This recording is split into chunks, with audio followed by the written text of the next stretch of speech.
Naquele tempo disse Jesus aos seus discípulos: Tomai cuidado para que os vossos corações não fiquem insensíveis por causa da gula, da embriaguez e das preocupações da vida, e esse dia não caia de repente sobre vós. Pois esse dia cairá como uma armadilha sobre todos os habitantes da terra. Portanto, ficai atentos e orai a todo momento, a fim de terdes força para escapar de tudo o que deve acontecer e para ficardes em pé diante do Filho do Homem. Palavra da salvação. Glória a vós, Senhor.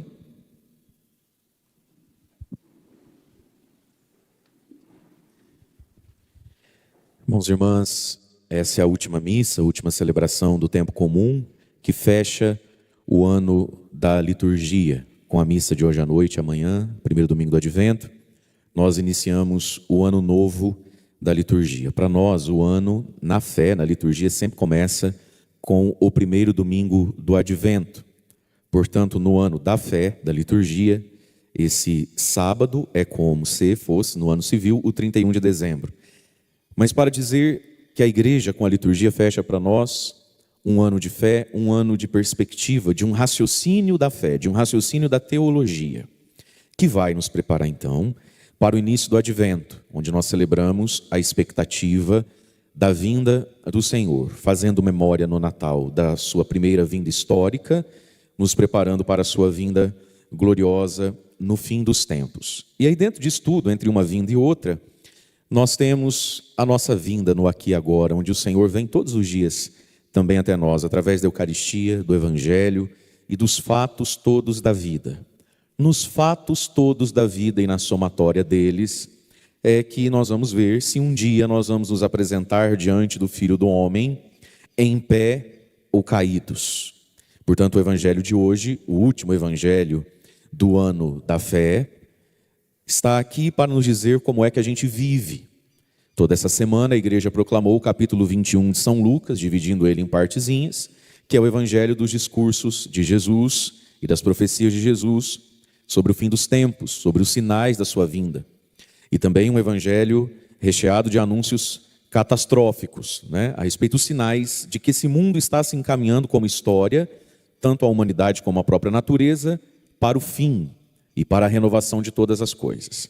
Tudo isso começou, a abertura do capítulo 21 de São Lucas, é Jesus no templo apresentando aquela viúva, aquela velhinha, pobre, como modelo para os seus discípulos, quando Jesus diz: olhai bem para essa viúva, de todo mundo que está aqui, ela foi a que mais agradou a Deus, porque deu as suas 2 moedinhas, deu tudo que tinha e se lançou nas mãos de Deus. Então, sobre essa viúva, sobre o exemplo dessa viúva, é que Jesus fala de todo o Apocalipse, para nos dizer que tem tanta coisa nessa vida que a gente não sabe, não nos interessa, e que se ficar pensando muito fica maluquinho, e não é esse o nosso lugar, para nos dizer que nessa vida o cristão vive com a fé daquela viúva, ou seja, totalmente lançado em Deus.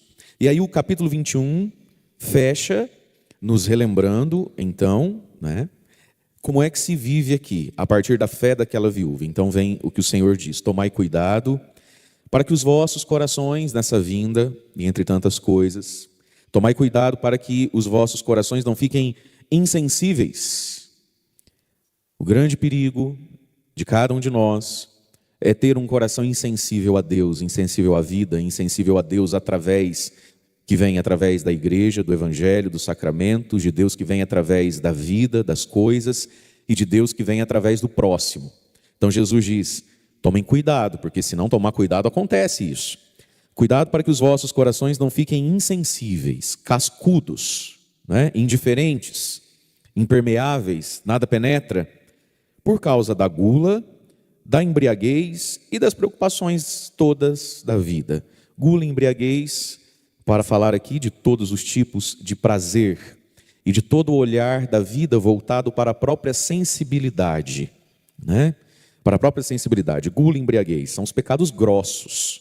Ser guloso, ser embriagado. Mas gula e embriaguez tem a ver com a sensibilidade, com o prazer que se torna desmedido e com a busca de um estado de prazer,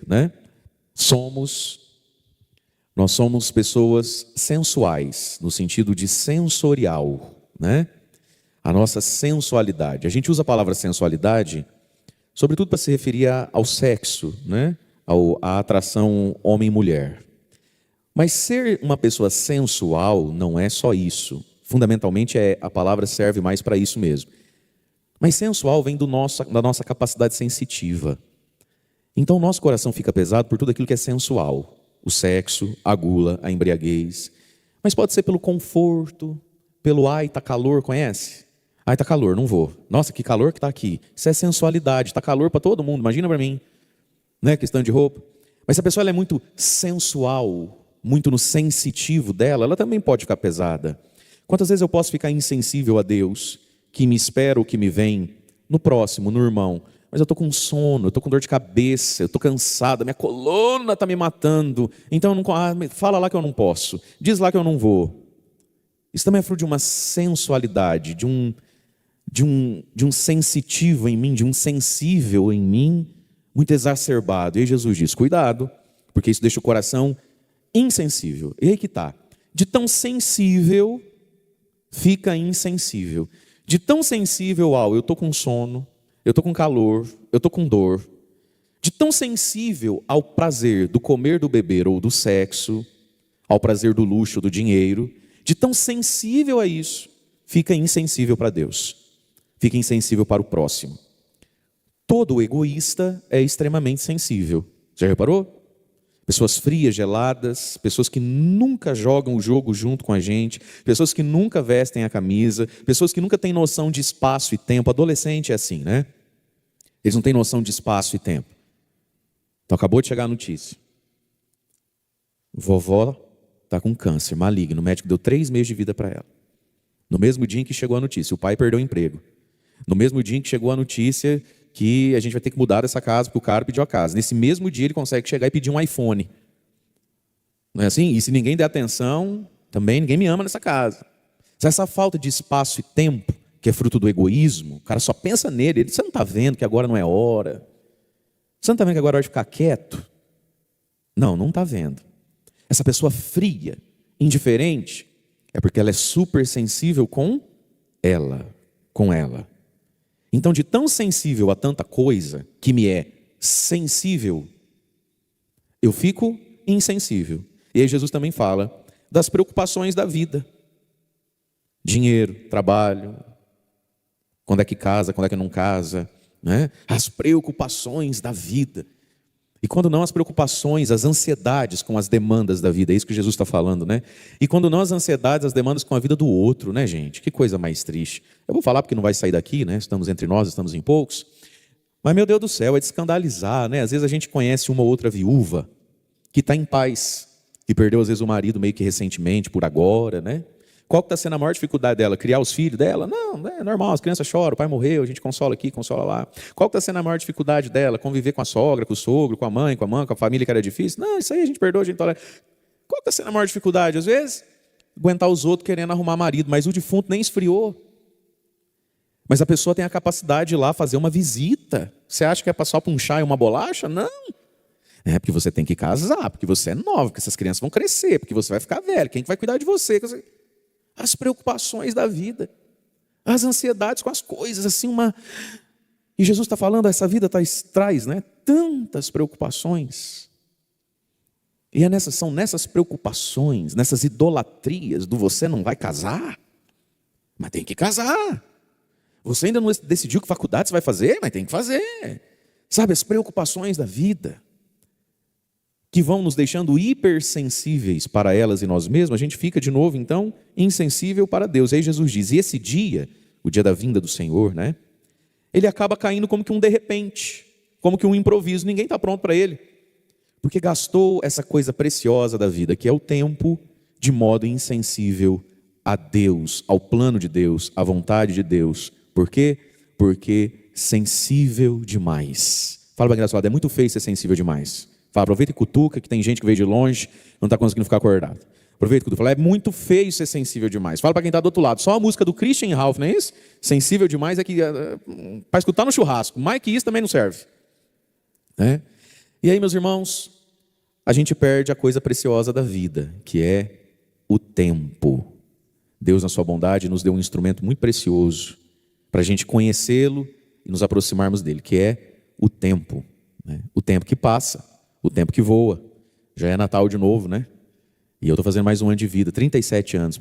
Eu propriamente não nasci ainda. Eu nasci às 17 horas do horário de verão e às 16 horas do horário normal, né? Eu nasci às 17 horas, mas meu pai fez questão de registrar às 16.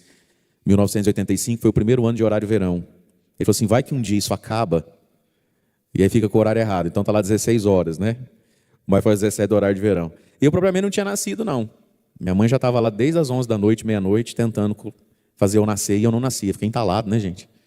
Mas aí depois nasci. Vai para 37 anos que Deus tem me dado a graça do tempo. E os sinais dos tempos também, né? Às vezes quem está mais lá no fundo, eu não sei se eu enxergo direito. Às vezes eu sinto um frio aqui, né? Paulo Schumann falou que é normal, que não é tanto. Piora, mas não é tão ruim. Aqui, ó. Ali. Os sinais dos tempos. Mas veja, meus irmãos, a vida passa rápido. Ano por ano passa rápido, né? E a gente não pode viver insensível para Deus. E aí Jesus diz no versículo 35, pois esse dia, o dia final, o julgamento, mas mesmo o nosso dia final, né? O nosso dia final. Eu não sei se eu vou conseguir multiplicar a minha idade por 2. Eu acho que vai ser uma graça, né? 37 vezes 2, 74. Já vai ser uma graça, ó. Esse dia, o dia do encontro com o Senhor, que vem na história, e pode ser que a gente veja, e esteja vivo para isso, e aí é o último dia de todo mundo. Mas pode ser que nós tenhamos o nosso último dia particular no dom da morte da nossa vida, né? Pois esse dia cai como uma armadilha sobre todos os habitantes da terra. E aí Jesus continua, portanto, ficai atentos e orai a todo momento. Jesus nos convida, e esse tempo do advento que vai se iniciar é um convite para isso, a uma sobriedade orante com a vida e com as coisas. Ficai atentos e orai a todo momento. Jesus, de modo algum, está convidando a gente aqui a ser neurótico. Sabe, gente que vê Covid em todo espirro, né?